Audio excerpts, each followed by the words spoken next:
Olá pessoal, aqui é o Velgas. Hoje é dia 18 de dezembro de 2025, 6 horas da manhã, horário de Brasília. Últimos acontecimentos em 17 de 12 de 2025, momento de independência da Europa e a Ucrânia, e essa independência refere-se em relação aos Estados Unidos da América, que na realidade já abandonou a Europa e abandonou também a Ucrânia.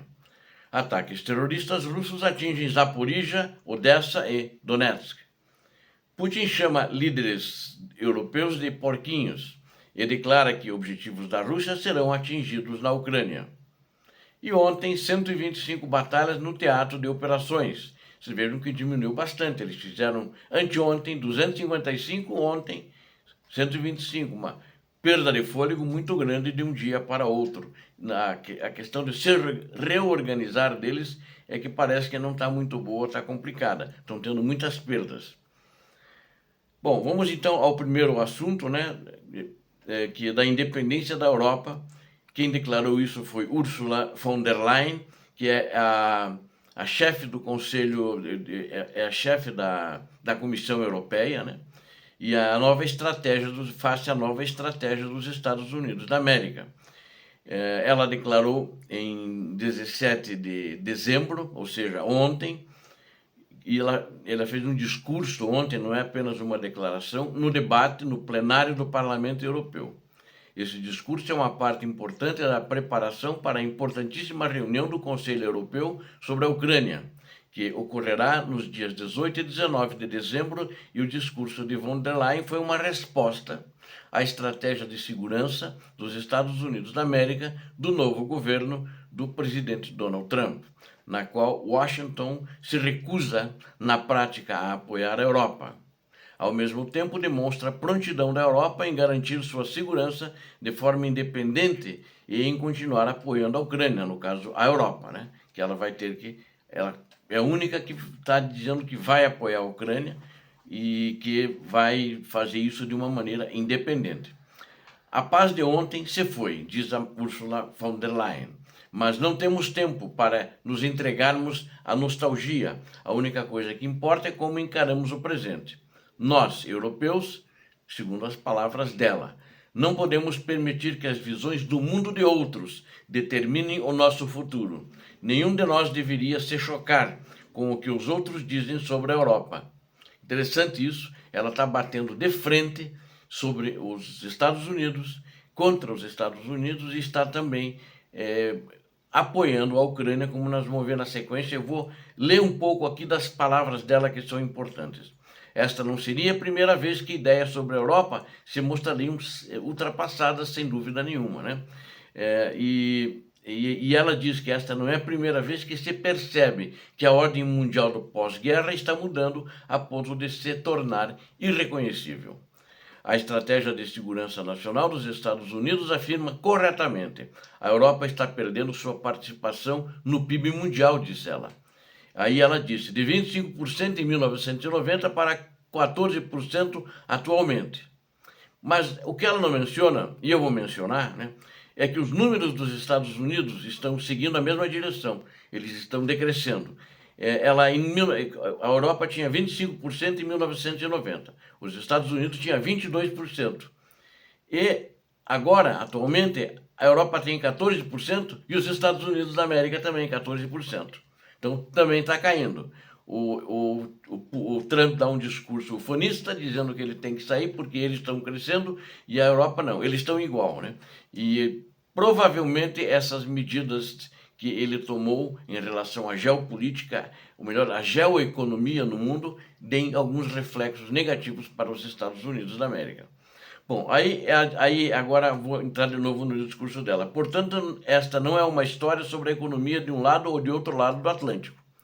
Esta é uma história sobre uma mudança na economia global. E não há ato de defesa mais importante para a Europa do que apoiar a defesa da Ucrânia, diz ela.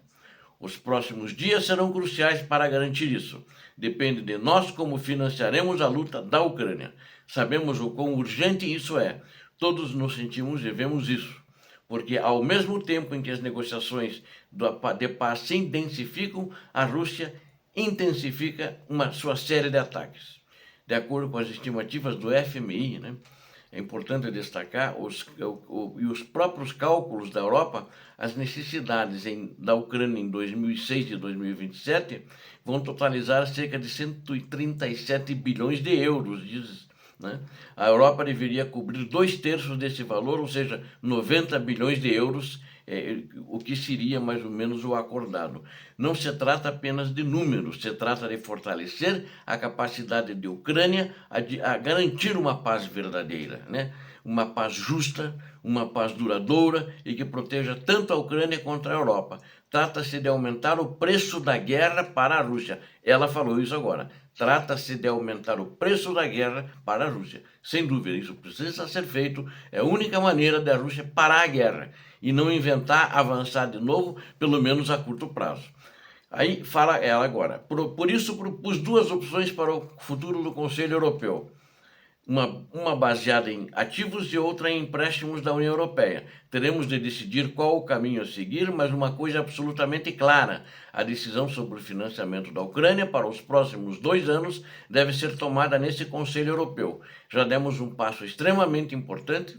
Na semana passada, concordamos com o congelamento por tempo indeterminado dos ativos russos. Este é um passo decisivo de um forte sinal político, que vai no contrário do que o Trump quer. O Trump já queria liberar e passar tudo para a Rússia. Não conseguiu.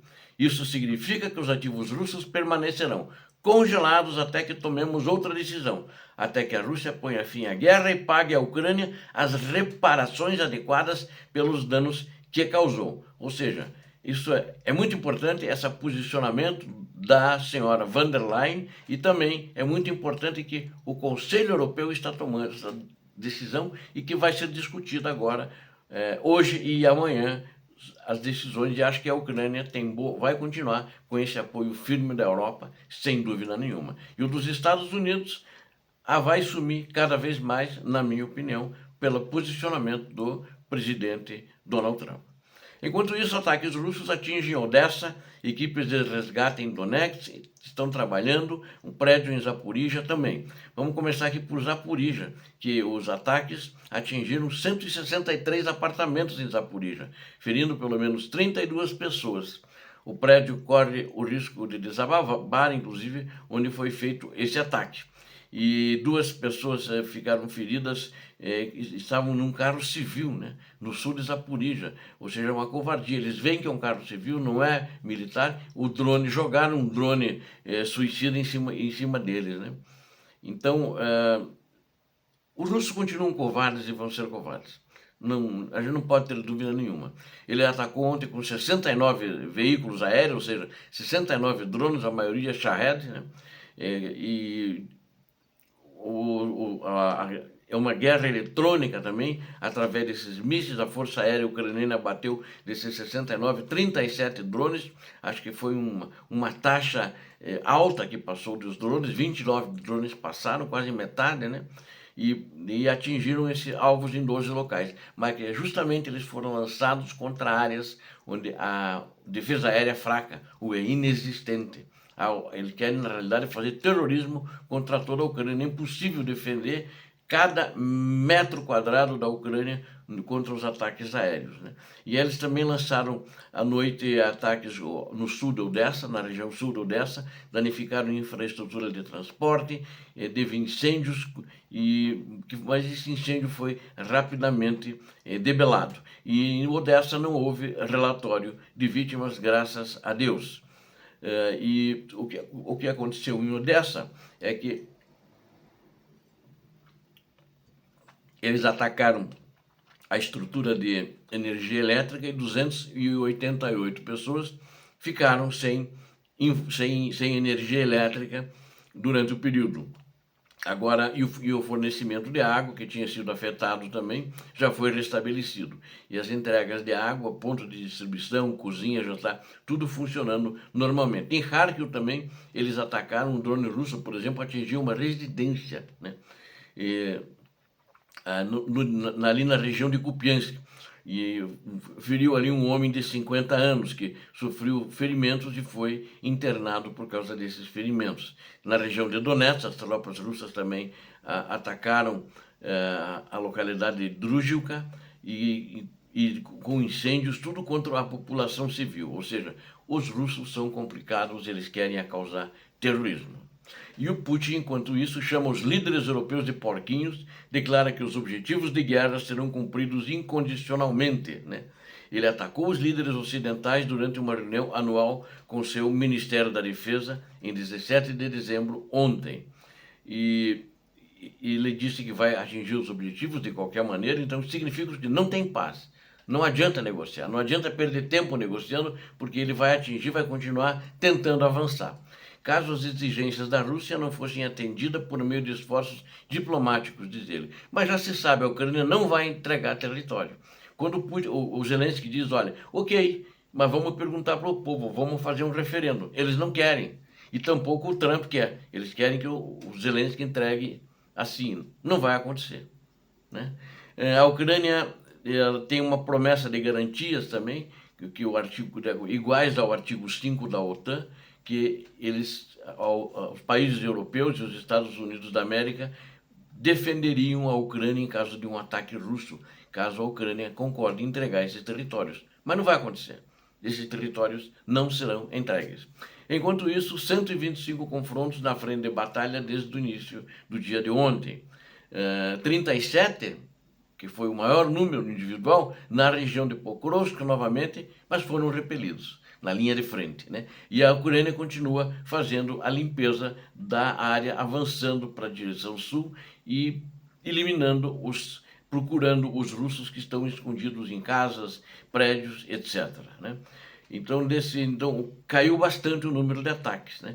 Mas eles realizaram 28 ataques aéreos, que também diminuiu bastante, lançaram 82 bombas guiadas desses ataques aéreos. Além disso, utilizaram 3.145 drones kamikazes na linha de frente.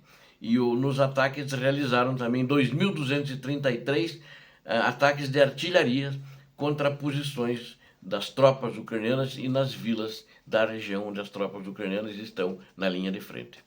Obrigado a vocês que assistiram este vídeo. Conto com você, inscreva-se no canal, dê um like, compartilhe com suas redes sociais. Aqui vocês viram a verdade. Deus abençoe a todos vocês, Deus abençoe a Ucrânia, Deus abençoe o Brasil. Paz e bem, paz para toda a humanidade.